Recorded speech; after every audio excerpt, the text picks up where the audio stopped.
God is alive and has always been alive, transcending time and space, yet humbling himself to enter our world in flesh and blood.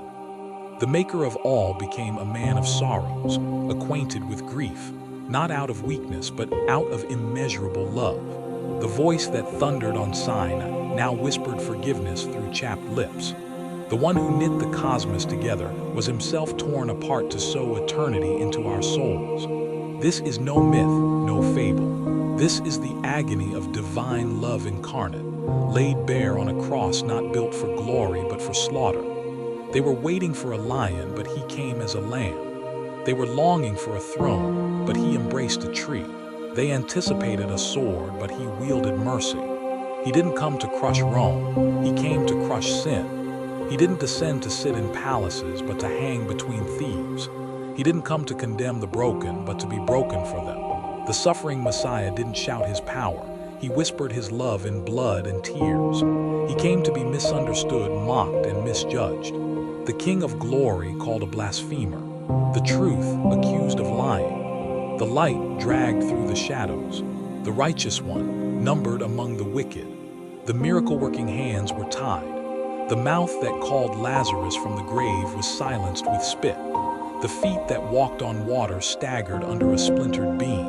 The back that bore our burdens was ripped by whips. And the heart that beat with eternal compassion was pierced so that ours could be made whole. He stood silent when he could have spoken, when one word could have summoned angels. But love held his tongue and mercy steadied his hands.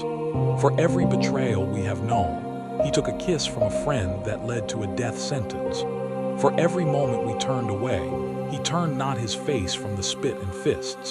For every curse that passed from our lips, a crown of thorns pierced his brow. For every ounce of guilt that weighs our soul, he bore the crushing weight of our shame. The garden didn't hide him. The disciples couldn't defend him. The court didn't understand him. The crowd didn't choose him. They chose a thief. They chose Barabbas.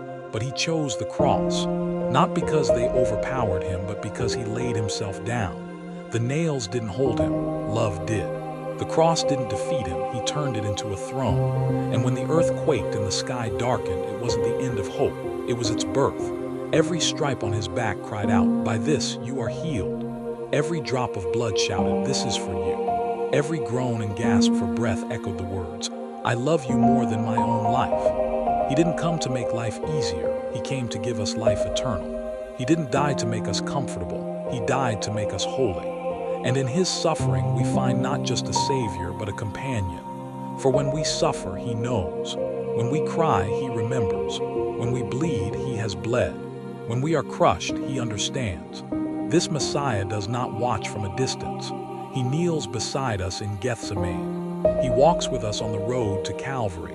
He weeps at the tombs we've stood before. He intercedes with scars that speak louder than words.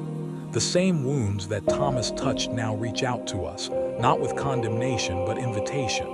Come and see, come and touch, come and believe. He is not just a historical figure, he is a living Redeemer. He is not just a crucified man, he is a risen Lord. The suffering was not weakness, it was the strength of heaven breaking the chains of hell. The agony was not loss, it was love in its rawest, purest form. He endured it all, not just for the world, but for you. For the nights you feel unseen. For the days you doubt your worth. For the moments you whisper, "Why me?" He answers, "Because I love you." He went to the cross because you were worth dying for. And in his suffering, you find a Savior who doesn't run from pain, but transforms it. He is the God who understands depression because he said, "My soul is overwhelmed with sorrow to the point of death." He is the God who knows abandonment because he cried, my God, why have you forsaken me?" He is the God who gets betrayal, injustice, poverty, and grief.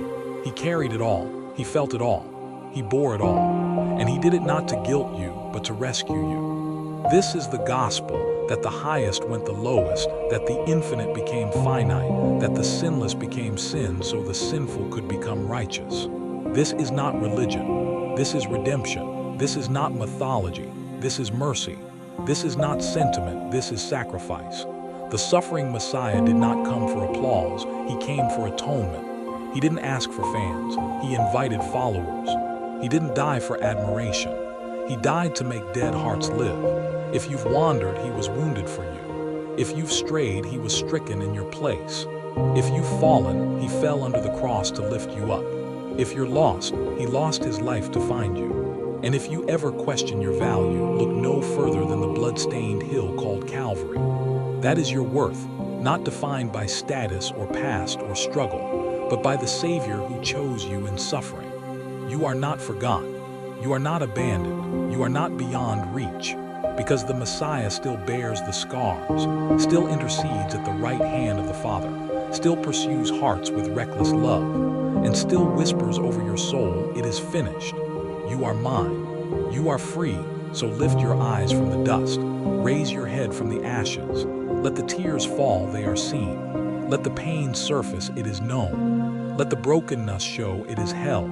He has walked this road. He has felt your sorrow. He has endured your weight, and he has conquered your grave. This is the suffering Messiah, not silent in pain, but singing over you with love. Not absent in suffering, but present in power. Not defeated by death, but delivering you through it. He is calling, not to a throne of gold, but to a cross of grace. Not to comfort, but to carry your cross with him. And when you do, you will find joy unspeakable, peace unshakable, and love unbreakable. Let your heart be pierced. Let your pride be undone. Let your soul be still. For the Lamb has been slain, the blood has been spilled, and the veil has been torn. The door is open, the way is made, and the Savior waits not to punish but to pardon, not to condemn but to carry, not to break but to bless. Let the cry rise from your heart, "Worthy is the Lamb." Let your life become the echo of his love. Let your suffering become a window into his own. And when you feel alone, when the night is long, remember the cross. Remember the thorns. Remember the silence of Saturday and the victory of Sunday. He is the suffering Messiah, and he did it for love. Oh my God, when I in awesome wonder consider all the worlds thy hands hath made, I see the stars, I hear the rolling thunders, thy power throughout the universe display. Then sings my soul, my Savior God, to thee. How great thou art, how great thou art. Then sings my soul.